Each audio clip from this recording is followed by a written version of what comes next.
சைலேஷ் சந்திரா என்ன சொல்கிறாரு, எங்களுக்கு வால்யூம் தான் இம்பார்ட்டண்ட்டு, அதனால் ரெவென்யூ இம்பார்ட்டண்ட்டு தான், அதனால் என்ட்ரி லெவலில் 2 எலக்ட்ரிக் கார் இறக்க போகிறோம் எம்ஜியோட கண்டெஸ்ட் பண்ணுறதுக்கு. மிட் லெவலில் 2 காரு, ஹை எண்டில் 2 காரு, ஹேரியருக்கு மேலேயும் ஒரு காரை கொண்டு வந்தாலும் கொண்டு வருவோம் அப்படிங்கிறாரு. சைலேஷ் சந்திரா என்ன சொல்கிறாருன்னா, எங்களுக்கு இன்னொரு விஷயம் கூட கவனத்துக்கு வந்திருக்கு. சர்வீஸ் தான் எங்களுக்கு பெரிய ப்ராப்ளம்னு எங்களுக்கு தெரியும். இந்த வருஷம் மட்டும் நாங்கள் 1300 சர்வீஸ் சென்டர் திறந்துருக்கோம். இன்னும் போக போக இன்னும் சர்வீஸ் சென்டர் திறப்போம்.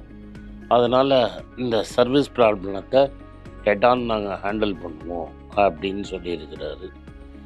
எங்களோட மார்க்கெட் ஷேரை வந்து ஹியூண்டாய், மஹேந்திரா அண்டு எம்ஜி தான் எடுத்தாங்கிறதையும் அவர் அக்னாலேஜ் பண்ணுறாரு. இப்போ எங்கள் மார்க்கெட் ஷேர் 55%. இந்த 55% அப்புறம் 50%லேயே நாங்கள் வச்சுருப்போம் அப்படிங்கிறாரு. எங்களுக்கு வால்யூம் தான் இம்பார்ட்டண்ட்டுன்னு இறங்கிட்டாங்க.